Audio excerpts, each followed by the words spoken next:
بسم اللہ الرحمن الرحیم۔ السلام علیکم معزز دوستو، امید ہے آپ سب خیریت سے ہوں گے۔ آج کی اس ویڈیو میں ہم آپ کو ماں باپ کے ساتھ اچھا سلوک کرنے کے بارے میں بتائیں گے، تو کائنڈلی ویڈیو کو آخر تک دیکھیں تاکہ آپ کو سارا واقعہ سمجھ میں آ جائے۔ اگر آپ اس چینل پر نیو ہیں تو کائنڈلی سبسکرائب کریں تاکہ اسلامک لائف سائیکل کا ہر نیو ویڈیو سب سے پہلے آپ تک پہنچے۔ تو بنا ٹائم ضائع کیے بغیر شروع کرتے ہیں۔ ماں باپ کے ساتھ اچھا سلوک کرنا چاہیے اور اس حسن سلوک کی توفیق کو دونوں جہاں کی سعادت سمجھنا چاہیے۔ اللہ کے بعد انسان پر سب سے زیادہ حق ماں باپ ہی کا ہے۔ ماں باپ کی حق کی اہمیت کا اندازہ اس بات سے کیجئے کہ قرآن نے جگہ جگہ ماں باپ کی حق کو اللہ تعالیٰ کی حق کے ساتھ بیان کیا ہے۔ اللہ کی شکر گزاری کی تاکید کے ساتھ ساتھ ماں باپ کی شکر گزاری کی تاکید کی ہے۔ ترجمہ: اور آپ کی رب نے فیصلہ فرما دیا ہے کہ تم اللہ کے سوا کسی کی بندگی نہ کرو۔ حضرت عبداللہ ابن مسعود رضی اللہ عنہ فرماتے ہیں کہ میں نے نبی کریم صلی اللہ علیہ وسلم سے پوچھا کہ کون سا عمل اللہ کو زیادہ محبوب ہے؟ نبی کریم صلی اللہ علیہ وسلم نے فرمایا، وہ نماز جو وقت پر پڑھی جائے۔ میں نے پھر پوچھا، اس کے بعد کون سا کام اللہ کو سب سے زیادہ محبوب ہے؟ فرمایا، ماں باپ کے ساتھ حسن سلوک، اور اس کے بعد فرمایا، خدا کی راہ میں جہاد کرنا۔ حضرت عبداللہ رضی اللہ عنہ فرماتے ہیں کہ ایک آدمی حضور کریم صلی اللہ علیہ وسلم کی خدمت میں حاضر ہوا اور کہنے لگا، میں آپ صلی اللہ علیہ وسلم کی ہاتھ پر ہجرت اور جہاد کے لیے بیعت کرتا ہوں اور اللہ سے اس کا اجر چاہتا ہوں۔ نبی کریم صلی اللہ علیہ وسلم نے پوچھا، کیا تمہارے ماں باپ میں سے کوئی زندہ ہے؟ اس نے کہا، جی ہاں بالکل، خدا کا شکر ہے کہ دونوں زندہ ہیں۔ آپ صلی اللہ علیہ وسلم نے فرمایا، تو کیا تم واقعی اللہ سے اپنی ہجرت اور جہاد کا بدلہ چاہتے ہو؟ اس نے کہا، جی ہاں، میں خدا سے اجر چاہتا ہوں۔ نبی کریم صلی اللہ علیہ وسلم نے فرمایا، تو جاؤ، اپنے ماں باپ کی خدمت میں رہ کر ان کے ساتھ نیک سلوک کرو۔ حضرت ابو امامہ رضی اللہ عنہ فرماتے ہیں کہ ایک شخص نے نبی کریم صلی اللہ علیہ وسلم سے پوچھا، یا رسول اللہ صلی اللہ علیہ وسلم، ماں باپ کا اولاد پر کیا حق ہے؟ ارشاد فرمایا، ماں باپ ہی تمہاری جنت ہے اور ماں باپ ہی تمہارے دوزخ، یعنی ان کے ساتھ نیک سلوک کر کے تم جنت کی مستحق ہوں گے اور ان کے حقوق کو پامال کر کے تم دوزخ کا ایندھن بنو گے۔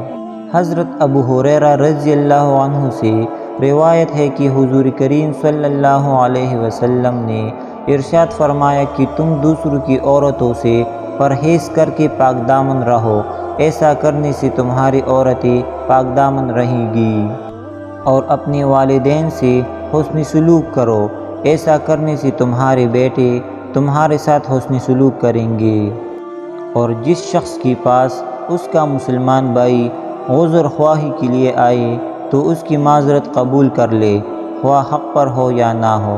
اگر ایسا نہ کیا، یعنی معذرت قبول نہ کی، تو میرے حوض کوثر پر نہ آئے۔ اس حدیث شریف میں 3 اہم باتیں ارشاد فرمائی۔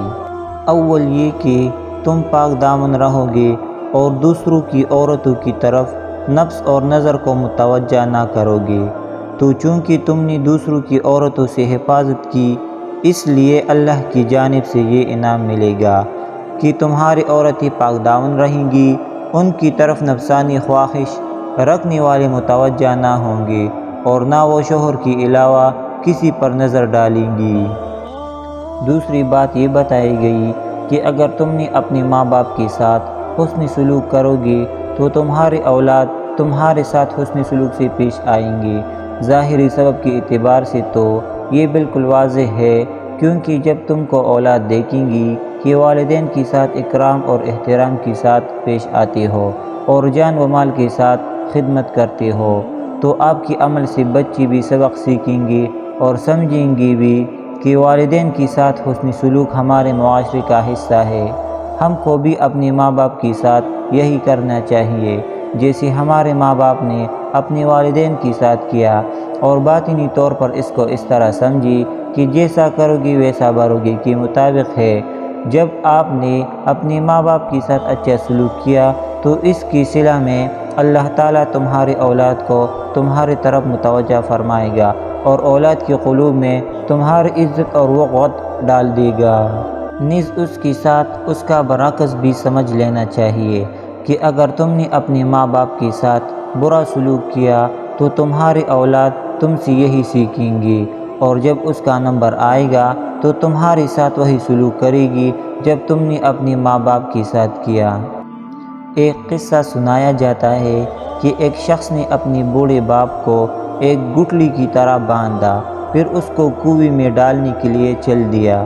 جب ایک کنویں کے کنارے پر جا کر رکھا اور قریب تھا کہ کنویں میں ڈال دے تو باپ نے کہا کہ بیٹا اس کنویں میں نہ ڈال، کسی دوسری کنویں میں ڈال دے، کیونکہ اس میں نے اپنے باپ کو ڈالا تھا۔ یہ سن کر بیٹے کو ہوش آیا اور گٹھلی کھول کر الگ ہو گیا اور باپ کو احترام کے ساتھ گھر لے آیا۔